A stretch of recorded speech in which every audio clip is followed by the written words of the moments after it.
용도 지역은 크게 도, 관, 농, 자 네 가지가 있고요.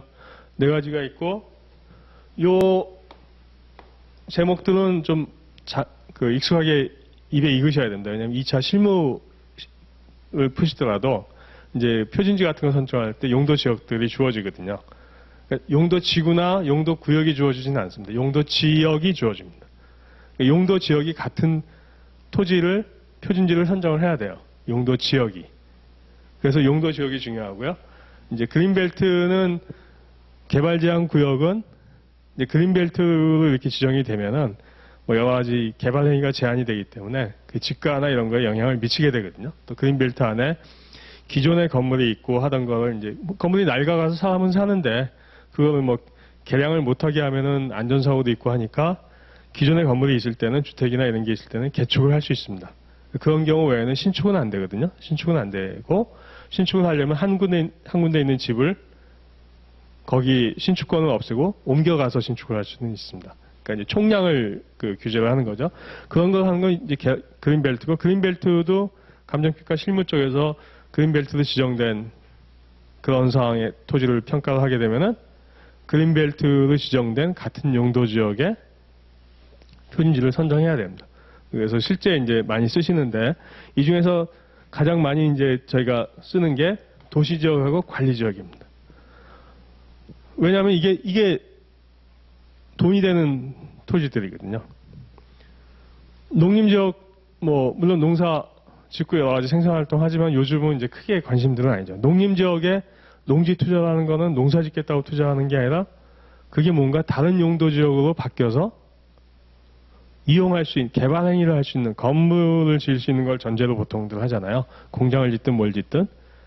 자연환경 보전지역, 설악산 국립공원, 뭐 이런 거, 뭐, 토지 투자 않죠. 그러니까 대부분 여기서 발생합니다. 여기서 발생하고, 도시지역은 이제 주상 공록 4개죠. 관리지역은 뭐냐면은, 관리지역은 위치가 도시지역과 농림 자연환경 보전지역의 사이에 있잖아요. 그러니까 사실은 관리지역은 이런 겁니다. 그러니까 원래 관리지역이라는 게 생긴 것 자체가 이쪽이 뭐 도시지역이 있고 이쪽이 농림지역이 있고 자연환경 보전지역이 있는데 이 세 가지의 중간 성격을 갖는 토지를 관리지역이라고 합니다. 세 가지의 중간 성격.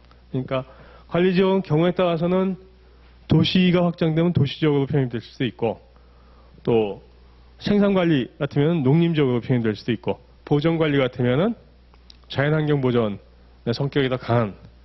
그 관리지역은 약간 중간적인 성격을 갖습니다. 관리지역은. 그러니까 이게 이제 이런 뉘앙스를 안 갖고 계시면 나중에 이렇게 뭐 지문에서 관리지역 하고서 뭐 나왔을 때 기계적으로는 풀 수는 있는데 그 중에서 이제 그게 조금 뭔가 좀 생동감이 없다 그럴까요? 아니면 뭐, 놓치는 경우가 있습니다. 중요한 부분을 놓치는 경우가 있고 관리지역 중에서 뭐가 제일 중요하겠어요? 농림지역으로 편입되는 관리지역이 중요하겠습니까? 자연환경 보전지역으로 편입되는 관리지역이 중요하겠습니까? 도시지역 쪽이죠. 그죠? 도시지역으로 편입되는 관리지역이 계획관리지역입니다. 그래서 계획관리지역이 편지 선정이나 뭐 여러 가지 경우에 많이 등장합니다. 왜냐하면은 개발의 가능성이 있잖아요. 그러니까 계획관리지역은 지금은 관리지역이에요. 지금은 관리지역인데 도시가 점점 팽창하면서 도시가 팽창하는 거에 대비해서 어떤 버퍼 존을 가지고 있는 거예요. 도시의 주변에. 도시가 팽창할 때 도시가 더 성장하면은 그 도시가 성장해서 뭐 농림지역이었던 걸 거꾸로 바꿔서 도시지역으로 바꾸는 게 아니라 중간에 버퍼 존을 넣어서 그 버퍼 존에서 도시로 편입되게. 그게 계획관리지역입니다.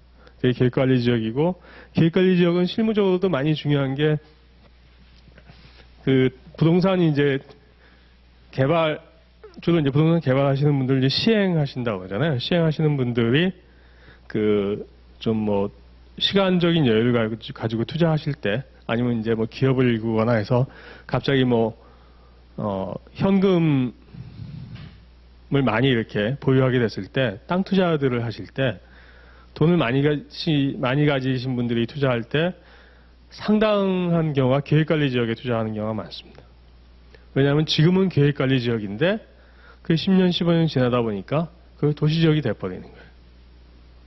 아주 대표적인 경우가 이제 그 임대주택 사업을 상당히 뭐 전문적으로 하는 이제 부영이라고 하는 건설회사가 있습니다. 부영이라고 하는 건설회사가 있는데, 이렇게 뭐 전라도 기업이죠.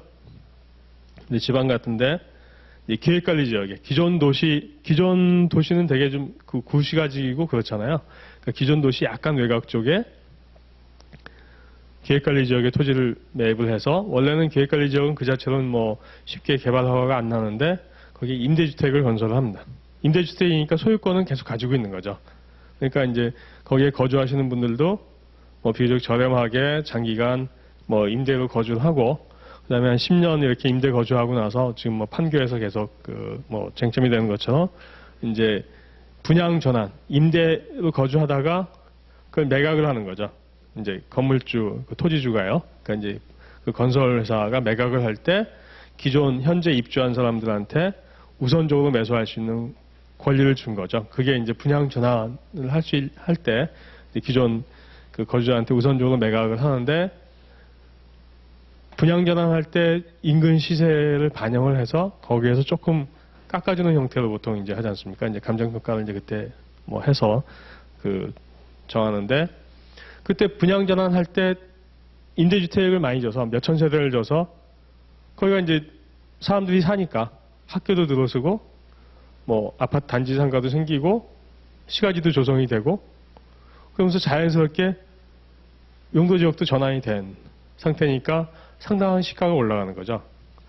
그러니까 임대하는 한 10여 년, 뭐 15년 기간 동안 임대 수익도 나오고, 그다음에 임대주택 같은 경우는 국민주택기금 같은 걸로 이렇게 이제 그 건축비를 조달하니까 뭐 그런 식으로 이제 장기 자금 처리 융자도 받고 정책자금 지원도 받고, 그렇게 해서 뭐 주거 공급하고, 그다음에 일정 기간이 지나서 자연스럽게, 그건 뭐 투기라기보다는 사실은 굉장히 뭐 그 바람직한 기업 활동을 하고, 그다음에 자연스럽게 그게 이제 시가지로 임대가 잘 됐으니까 뭐 몇천 세대 모여 살겠죠. 그러니까 시가지가 형성이 되니까 그렇게 해서 자연스럽게 형성돼서 그 가격이 상승한 이제 매각 차익도 분양 전환하면서 매각 차익도 얻고, 근데 매각 차익을 건설사만 뭐 혜택을 보는 게 아니라 거기에서 임대해서 쭉 장기적으로 거주하신 분들도 뭐 저가에 임대하고 또 임금 분양가보다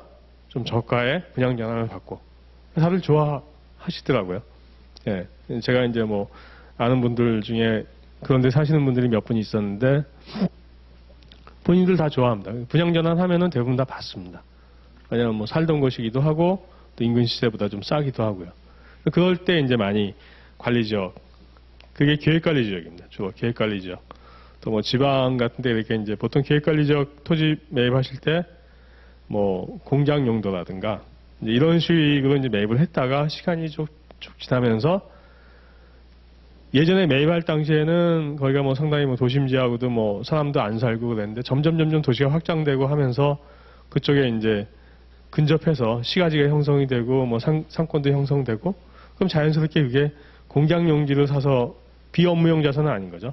그러니까 뭐 보유를 하다가 뭐 어떤 기업 활동을 하기 위해서 뭐 그 소명 재료를 내고 보유를 하다가 그게 뭐 자연스럽게 용도가 거기에 공장 짓는다고 하면 당장 인근에 사는 분들이 다 반대하니까 자연스럽게 주거 이제 개발을 하는 경우들 많습니다. 그게 이제 계획관리 지역이고, 그래서 그 2차에서 실무나 이런 거 이제 문제 푸실 때 계획관리 지역 케이스가 많이 나옵니다. 많이 나오는 게, 관리 지역 중에서 계획관리 지역은 도시 쪽으로 편입될 수 있는, 도시가 확장됐을 때를 대비하기 위한 지역.